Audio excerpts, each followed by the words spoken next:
then if we're all good, then I think we shall get started. Thy kingdom come, thy will be done. Hello, it is Analytical Fanboys, the monthly media cast hosted by us, the Fanboys. I'm your host for this episode, Boingo Rider, and with me are my cohorts in this endeavor. Hi, it's Buster, the boy who's sometimes a boy. Hello, it is I, Snowcone83, legal guardian of, not even myself. You don't even know the legal guardian of. Oh my god! Legal guardian of at least 5 orphans. And by judging by the Semi-responsible for at least 5 frogs. 5 frogs. Okay. Oh, you learn something new every day. But today we are talking about a seminal comic book, a classic of the form, and probably one of the best pieces to say comic book literature. It is Kingdom Come from DC and Elseworlds, written by Mark Waid, with art by Alex Ross. Yeah, and I mostly know Alex Ross for his cover art. I did not know I knew he did short stories, but I did not know he just went in and illustrated a full-blown comic story. He's done this several times. He did Marvel's Kingdom Come and recently a Fantastic Four story. Okay, because I mostly know him for his excellent cover arts. I have not read Marvels yet. But it's it's so it seems like it's exceptionally rare when Alex Ross does the interior art, but it seems like an event for when it does happen. Mm-hmm. And no, this is very early on in Alex Ross's career. But before we get into that, what exactly is Kingdom Come, and why did I pick it? Because normally I'm the one that picks that prods you guys to answer those questions, so we have a framework. Kingdom Come is a story written by Mark Waid and drawn by Alex Ross, like I mentioned previously, that depicts a world in the near future of the DC universe where there are more superpowered individuals, but the ideals of heroism have fallen to the wayside, and Superman tries to come in and correct that. And so a big why reason, did you pick it? the big reason I wanted to pick it is just I want to do a comic book. We hadn't done a comic in a bit, and it felt like we were just doing shows and whatnot. And I was like, hey, let's do something more reedy, that kind of stuff. The last comic we did was exactly a year ago, Murder Falcon. Yeah. Oh wow. So I was like, hey, let's do a comic, well, not just like any comic, but a big one, a powerful one, and one that still to this day is considered one of the best pieces of superhero fiction, period. So what did you guys think of Kingdom Come, Cody? Well, since I've been called out, it does feel a little surprisingly relevant. There was a lot going on in these issues that I never understood from. This was by the way, this was my first time experiencing. I've seen art, obviously. I love Alex Ross. But even I didn't even fully, like Buster was saying, all Alex. One of my favorite things ever since ever, I guess. Not ever since. I've always appreciated the story of Alex Ross. And that picture of the super child shitty Superman, and then his most popular Superman side by side, showing the process and the way of growth. And he's cool to follow on social media too, because he's still out there and stuff. Anyways, he's doing the current Fantastic Four covers, if I'm correct. They haven't done that in a little bit, but he does do regular covers for Marvel. I think he's much more in the variant side of Marvel now. They just did, I think, last year, a whole bunch of Alex. But anyways, I just did not expect, or maybe it's because of where my head's at right now that I maybe put that onto this. I don't know. But there was just a lot of things, a lot of themes that just feel incredibly uncomfortably raw and irrelevant. Yeah. Yes. Which is interesting because I very much came at Kingdom Come, because I'm rereading it this time, from the historic comic book precedent of why the story was, which we can get into in a bit after Buster gives some of their thoughts. But yeah, no, actually, like rereading it and seeing some of like, oh no, there is contemporary political analogies going on. Oh, Yeah. As for me, this is my first time reading this comic. I'll be blunt. I'm more of a Marvel guy than a DC guy, but I do like me a good DC comic. I've been really enjoying the Absolute line that they've been putting out. Yeah. Uh, but so it's like this is, and like from what I understand, this is supposed to be like a what if epilogue to like the entire DC universe, where it's like, what if like DC Comics ended tomorrow? What would be the final story? And this is like the final story. Um, I know that I know that's like vast oversimplification. That's just a reading I've heard. And as it's not my favorite ending for like these characters, but it's still like an interesting story that like what Elseworld story that like that should be that I think is like it's a timeless story, like even though it is very much drenched in like the reason it was made was drenched in the reasons of like the 90s, you know. um I generally enjoy it. I like the point of view character, how it's like just a regular man, like a priest. um the Christian thing could get like a bit like, as a non-Christian, it got a bit heavy-handed sometimes, but like it's still like Yeah. it's not like too offensive or like overstepping its bounds, so it works fine. yeah. It's very clear that it's less say, hey, this is a Christian book, and more, hey, this character who is our focal point, who is kind of our viewpoint, is a Christian, so we are using Christian ideology and symbolism to like frame the story. Yeah, and they never frame. My big pet peeve is when they frame Superman as Jesus, and they don't do that. He's just a Superman man, you know. Yeah. I It- did it- like what they did with Shazam here. Because I've always liked Shazam, and I just like it was really cool how they like made him like as like a not an antagonist, but like a parallel to Superman. I just Uh, to comment on that part. That that was a surprise for me as well. Like I've seen that happen plenty of times where like the magic cancels Superman out, and sometimes they like let that happen, sometimes they don't. But I've just never seen that I could like think of, just the way that I've gone through. I've straight up never seen Billy Batson as tormented and as like, and just what happened. Like just I was very stunned with that. yeah. Yeah, well, we'll get to more of that later. But Boingo, do you want to Yeah. talk about the history of Kingdom Come, both either or in the book or out of the book? Well, really, the book is kind of self-explanatory. It is like you see what happens in the story, which is the Joker finally takes a step one too far and kills Lois Lane. Superman wants to play by the rules, by the books, all this kind of stuff. Like Joker needs to go to jail, all this kind of stuff. He's heartbroken, but he's trying to hold to these morals. And a new character, Magog, just executes the Joker Punisher style, and he gets acquitted by the courts. And Superman sees this and becomes disillusioned with the idea of being a superhero, and as such, a new generation of heroes in quotes, comes about that are more or less just using their powers for their own personal gain. What this is, however, is interesting.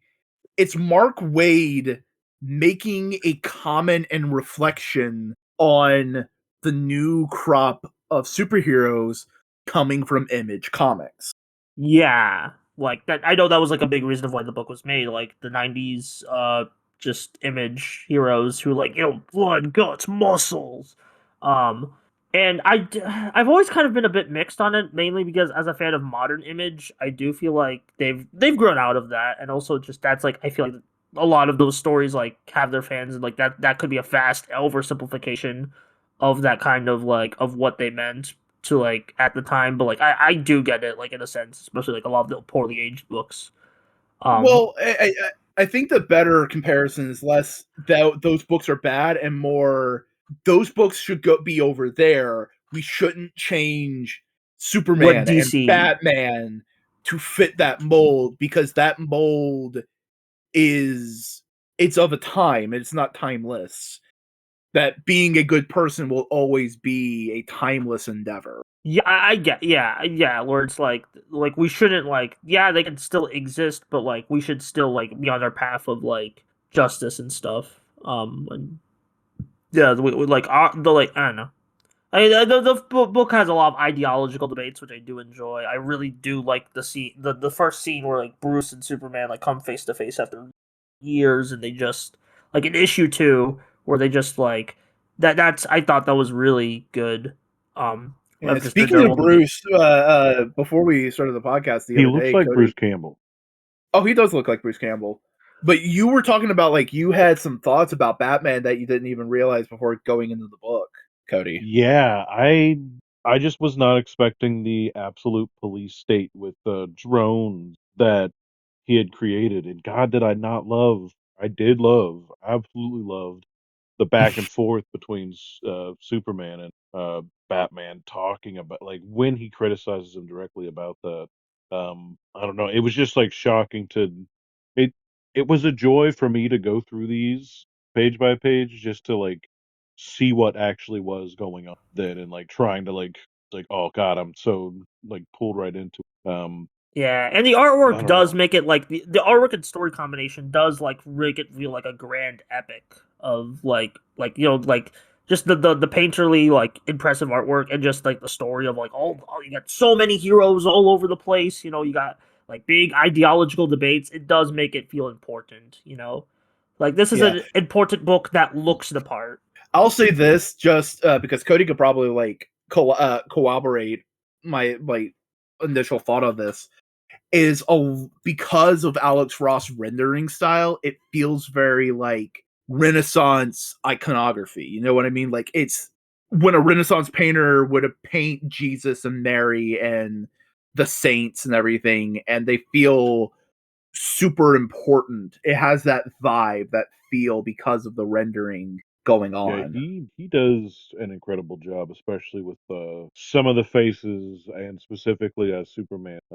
I mean, there was a scene where they literally like punch a cathedral guy as well, like a Yeah. Gotham cathedral guy. Like there is a lot of things going on. Like Cody mentioned politically, there's a lot of things going on just metatextually within the comic book industry, but there's also like elements of religiosity going on through it because we mentioned Christianity, but it is also a deconstruction of, hey, superheroes aren't gods. Yeah, they're not police either. They're not gods, they're not the police, they're people who just want to do good, but because of their abilities, they can do extraordinary good. Or And it's just extraordinary evil. mhm. Yeah.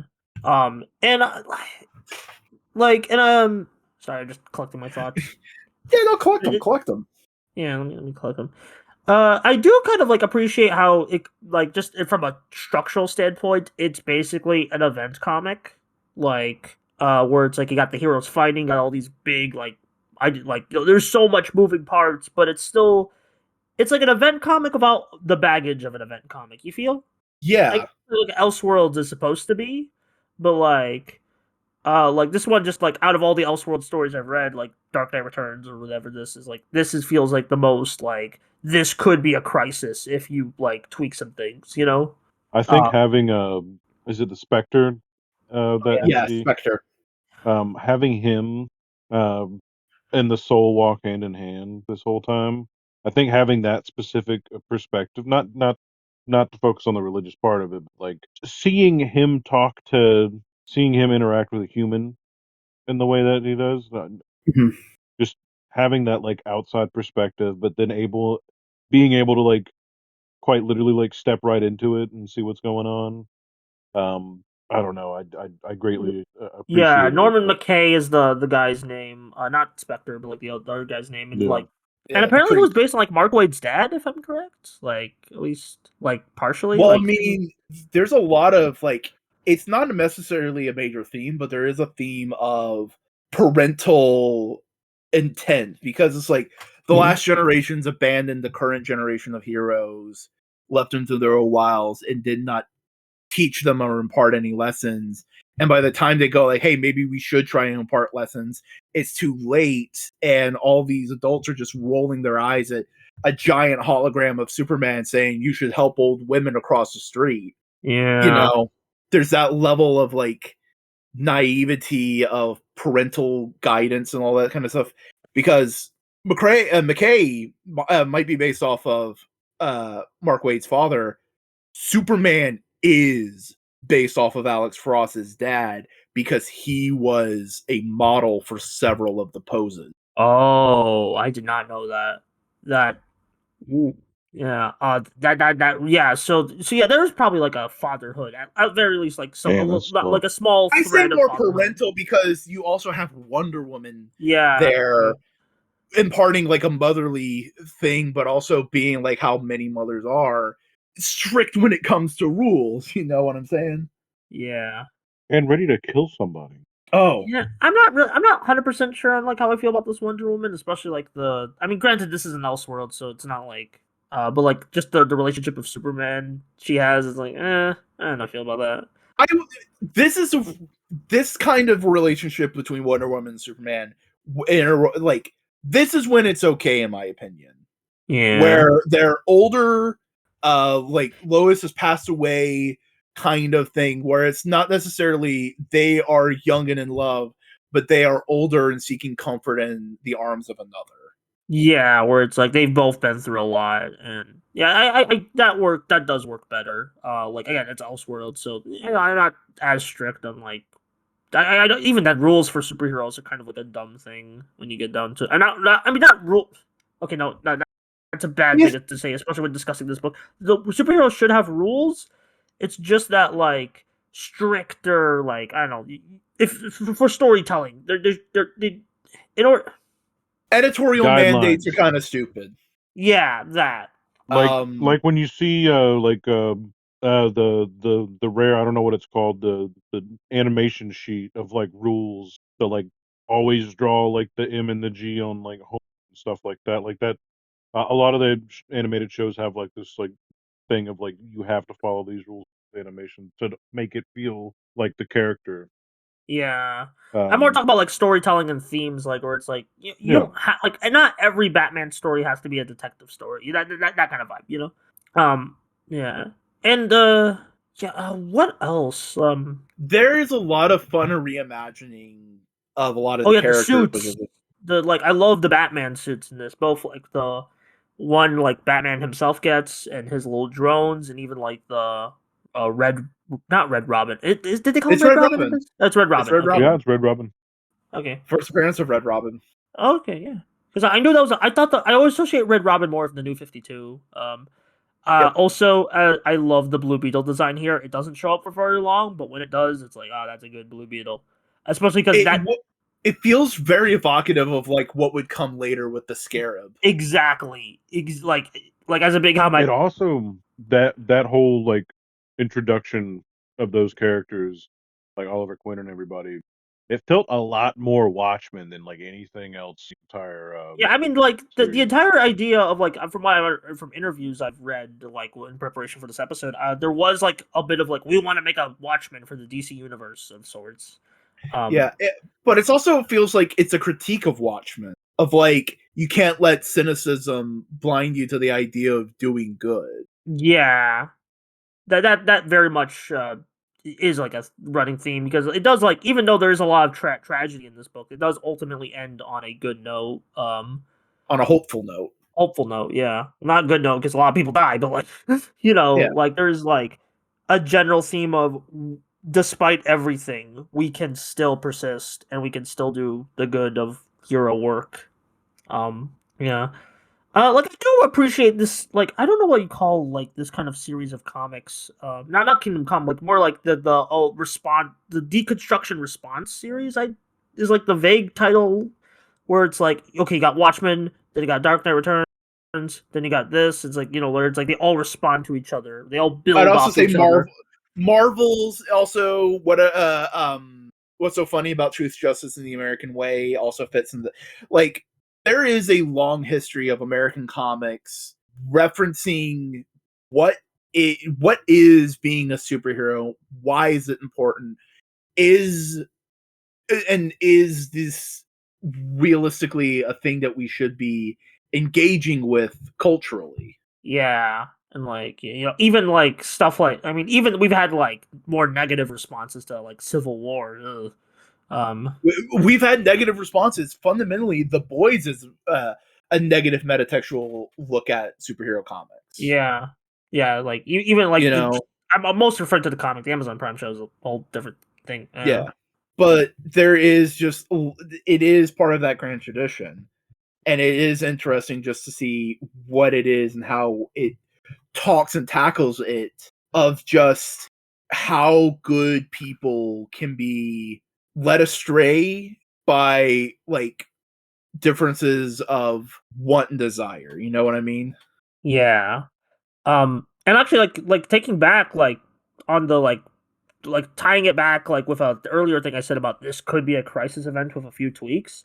The crisis events are basically like part of that because you got Crisis Infinite Earths, then you got like Infinite Crisis, which comments on that, and then Final Crisis, which comments on that, then Heroes in Crisis, which is bad, but it tries to do something, failed spectacularly, but um, I yeah. mean, not to do that to the comic, but because I do want to talk specifically about the Flash a little bit, because that was kind of like, Yeah, and that's very much like that Flashpoint. Like the well, story it was based on was like an end for that. So it kind of, even if it wasn't intended to be part of that commentary, it kind of ended up being a part of that commentary series. But yeah, the Flash in this book, Cody. but yeah, like just to see, just like knowing that like the Flash, or they show it for all the characters, like we see Green Lantern's fortress and everything like that, but for something about how the Flash existed as a just continuously moving, omnipresent like speedster, a literal like ghost, the way he is shown. I've just never seen something so haunt the character, and I know they've played with stuff like that Oh, you're long talking about and the character. I back thought you and were talking forth. about something else related to the Yeah, Flash. My bad. no, Uh, just the Well, no, I way mean, yeah, they. that connecting it to Flashpoint does also make sense. Like this does feel like what I would say like I expect from like Flash stuff modernly when he comes to like like using the Speed Force and ripping through shit. the Speed Force, but here it did feel more On. interestingly like intertwined with things, There's a especially at the moment of melancholy. like him Yeah. pulling McKay McKay into the into that Watchtower. like reality, into that moment, just with no explanation, it just happening, just for things to correctly line up. And McKay being at complete loss for words, staring up at what for the story is basically the big critique that the show, that the whole comic is doing, that he is currently looking up them as gods when they are but men, and so the only thing he can fucking say is scripture. Yeah. Like, Like that but every issue opens with that, right? yeah, well, I'm talking specifically when the Flash pulls him out in the Uh, Watchtower, and Superman goes like, "Who the hell are you?" And all he can start quoting is the Bible, and that. Yeah. Like even fundamentally, that is dehumanizing these humans, these people. Yeah. And, like even then, like each issue opens. I don't know if this is scripture exactly, but with some elegant wording, and then you see like the heroes like over it. Like issue 4, for example, all the heroes are fighting, and you get this there were voices and thundering and lightnings and an earthquake, and it's like that does like these people see them as like a godly figure when like at the end of that issue, like the final issue, it just shows Clark, Bruce, and Diana just getting something a bite to eat, and that's like a perfect little capstone of like the themes of like yeah, you might see them as gods, but they're actually just people just doing their thing, you know? to to build off of that, and to bring back the Bruce Campbell thing, whenever Bruce delivered that line to the Robin, he's like, "Sure, yeah, I read that in like um just Bruce's voice. classic Bruce's voice." Yeah, Yeah. we need that. I think You that know, would be an he has interesting a role to. cameo page. He has a cameo page. Probably. I don't know. Get him on Well, that. no, but I mean, like, if they ever wanted to like do like a this as a movie, which would be insane, but I'm sure at some point we'll probably get there when they. Yeah, like man, I know the DC animated direct-to-video people are like they're frothing at the mouth of like, oh, we gotta do this, but I'm like, How are you gonna do that visually when like most of your movies are just kind of okay, like visually? See, here's the thing: the I only think way the I only could, way to do that visually would be to have it be live action with a beautifully aware Like costume. good cinematography and good costumes. color That grading and yeah, Um, like that's future James Gunn to decide. Whenever he's ready to end it, probably. I don't know. McRae did kind of look like James. Yeah, he does kind I of can look like see it. I yeah. can totally see it. Don't let There's him just know that though. I don't. Yeah, but there's there's a lot of just great elements because I'm just scrolling through the last issue right after. Okay, we have not talked about the plot. We've talked a lot about themes and characters and elements. The plot is all these new generation of heroes are going crazy, causing chaos. Superman comes back and goes like, "All right, hey, can you guys not be dickheads?" And they go like, "Fuck you, old man." And he goes like, "All right, let's build a prison, a gulag." They literally use the word gulag, Yeah. and it imprison all these all these meta that was people, tough. and re-educate them to be good, proper heroes. Um, but Lex Luthor and several other human heroes are trying to incite violence between all the meta characters to kill each other off. Batman Oh, finds out about this, and thus there is a huge war, and the UN decides this is too much trouble than it's worth. Let's nuke them, killing about 95% of everyone there. Superman goes into a blind rage. He goes to the UN and is about to kill them all when like literally that happens. The nuke falls down, and the Spectre goes like, "All right, cool. I see how this ends. All right, story's over." And McKay's just like, "The fuck it isn't. We saw this death and destruction, and we know what Superman is going to do because he is a human being and he is hurt. And if what happens next happens the only way it can, and you let it, that is evil." And that's fundamentally what the story is all about, is just like, do not be passive at what could be harmful actions. Be proactive in being good. but superhero comics aren't political, Boingo. Nah, Hey, now we're yeah, not. yeah. I'm sorry. It's yeah. Cody was right. This is really relevant to, especially today's like climate. Like man, I think you know what, Boingo. I think I'm gonna say the highest thing I can say about any of your recommendations so far. The world would be a better place if everyone read Kingdom Come, like and understood it. Yeah. It is genuinely one of the most important pieces of superhero fiction, in my opinion. Yeah, Like, it's not my it's favorite, but I think I could easily say it's like it should be on everyone's read list eventually. Yeah, and I think it's in an insanely digestible. Yeah, especially with the artwork. Like, oh my god, the paneling. Like, just even not even just the art itself, but the way everything's paneled. It's it's so easy to follow. and it's just Yep. there's so many fun layers to this whole thing of just how Alex Ross reimagined so many different characters. Like, yeah, Lobo and the Creeper are fucking weirdos now and are just at a bar being assholes, you Yeah. know? I also love how like Lobo is on like the poster for like the like in one of the just the little like Easter egg at the planet Krypton. You see like a little Lobo Silver Age drawing. That was cute. Lobo spray Or painted the Statue of Liberty. yeah. Or just Um, like the variety of ways of other heroes are reimagined. I'm trying to find like a good one. Like the new Flashes and Black Canaries and all the Yeah. Dick and Corey's kid is around. Yeah.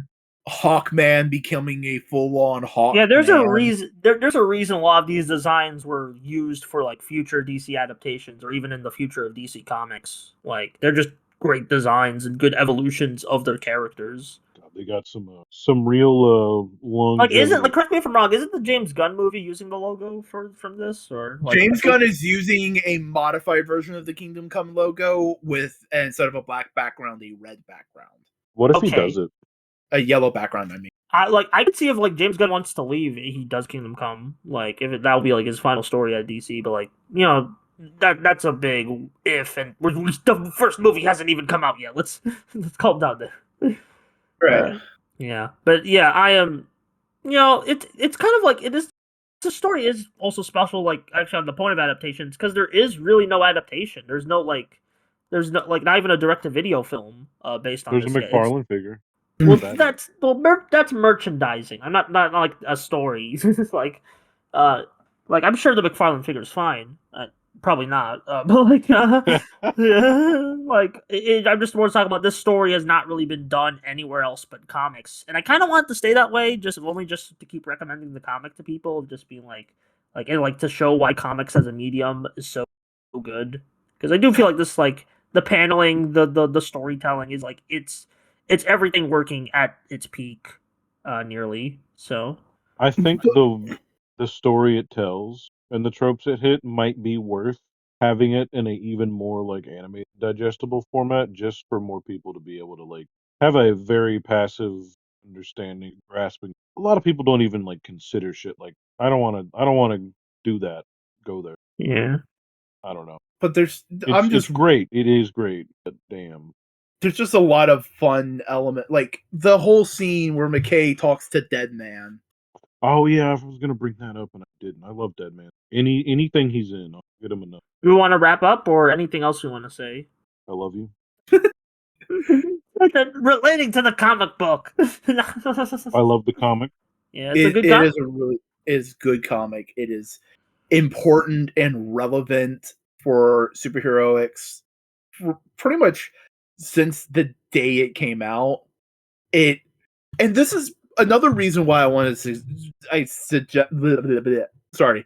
Another reason why I wanted to suggest it is there's a ton of talk about evil Superman and what if superheroes were real and all this kind of like a lot of like pop culturalists who don't read comics regularly kind of bring these thoughts and ideas up to front, and I get frustrated because we have one of the most definitive texts on this. It has been around since 1996, and you're not even touching on it. Like we We've have been also through kind this of been discussion. around since Yeah, Jesus. Yeah, because usually you'll get Dark Knight Returns, Watchmen, then people will skip into Truth, Justice, and America. At the most, people will touch on Truth, Justice, and the American Way, but they don't touch on this one, or they'll just skip right to modern stuff like The Boys, or they'll mistakenly call Invincible a deconstruction. It's not. Invincible is a deconstruction in the same way Gurren Lagann is. Yeah, it's not even positive. It's more of a reconstruction, anyway. Yeah, it's a reconstruction. It is going because to me a deconstruction, which this deconstructs a little bit, but it's mostly a pretty straightforward superhero story. But to me, the best way you can look at it is if you are deconstructing a genre, you are taking apart the base elements and asking probing questions about each of them. Watchmen is a deconstruction of superheroes. Yeah, but I think A a lot of people. reconstruction takes those parts of pieces apart, looks at them and asks those questions, but then answers them with because. Yeah, it gives Why? a good answer. Why do we have superheroes with unfathomable power try and do good? Because human beings fundamentally are good, and if we had all the power in the world to do good, we would do all the good we can. Mm-hmm. And that's a lot of that. Yeah, Deconstruction, I feel has been misused so much. We've talked about this before, but it's people just think deconstruction is just tearing something down, but no, it's the original meaning was to tear it down and rebuild it. to ask Tearing it why. down, yeah. But Evangelion's a deconstruction because it takes and breaks down elements that have been taken for granted and go no, wait a second, hold on. Yeah, that's a teenager being really stressed out in the mecha pilot, which is a common thing for the genre. What the fuck? Why are we just accepting that? Yeah. Well, then to me, Evangelion's a lot more. It's a lot. I was just going with the Yeah. base immediate. Yeah. Broadside of the barn example. Yeah. Well, yeah. It goes further as it goes on, but that's a whole other. When is Jack Black in that one? Kidding, I've seen it all. All right. But the one thing we haven't mentioned is the epilogue, which I think is kind of important to the whole summation of the book, which is literally 1 year later, life kind of goes on, and you can rebuild past relationships, you can be better people, and you can let go of anger and move forward in the world with love. Yeah. But yeah, thank you for sharing this, Boingo. Thank you so much. This was a really interesting read, and I love the conversation we had about it. Thank you. Being you. So, am I going to take those as your final thoughts on the books? Yeah. Cody? Yeah, I think so. I think we've gushed about it. Yeah. Cody, what's next? The Midnight Gospel. What? Okay. Oh! Okay, I'm down. I'm down. I've been wanting to watch this. We're just getting very religious because we have McKay being a priest here, and then we're going to a gospel. Yeah. Man, Says the Pendleton I Ward apologize show, right? in advance, but it's good. No, it's I'm being facetious. Yeah. I mean, well, Cody, we often recommend each other good stuff, but like, yeah, I've heard of this show. It's Pendleton Ward, right? Yes. Yes. I'm excited to check this out. It only got one season, if I'm correct. Yes, I don't think I would. You know, some things are meant to be exactly what they're supposed to be, and I think this. Okay, that's good. So it's no cliffhangers. All right, I'm down.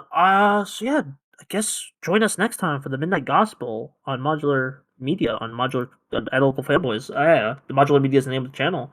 We should probably plug our stuff. Yeah. Who wants to go first? Yeah, Buster, plug yourself. Plug yourself. All right, I'm already yapping. Hi, I'm Buster. Buster Corp. I do too many videos on too many things on my YouTube channel. I also have a secondary YouTube channel that isn't this channel where I upload cartoons. So please check both of those out, especially the cartoon one. Buster Tales, it's called. I should probably link it in the description of Modular more. But like, yeah. Who wants to go next? Cody. Hello, my name is Snow Cody 83 Cone. And you could find me on snowcon83.bluesky or PSN. Never_robot on Instagram, I guess. Yeah, I guess I'll still. Anyways, and that's it for me. How about you, the Kingdom Comer himself? Oh, I'm gonna Kingdom Come all over this place. Hi, I'm Boingo Writer. You can find me a variety of places on the internet, on YouTube at Boingo Writer, on Bluesky at Boingo Writer, and on Twitch at /Boingo Writer. And of course, this is Modular Media. This is Analytical Fanboys. If you enjoyed this podcast, please follow us on podcasting platforms of your choice. We're on Spotify, we're on Apple Podcasts, we're on all those kind of places. And if you go over to the YouTube channel for Modular Media, please leave a comment, leave a like, and subscribe to the channel so you can see podcasts like this and many more, including our next episode on the Midnight Gospel. Any final words? Now this is podcast. This is the podcast. Now this is podcast. Fellas,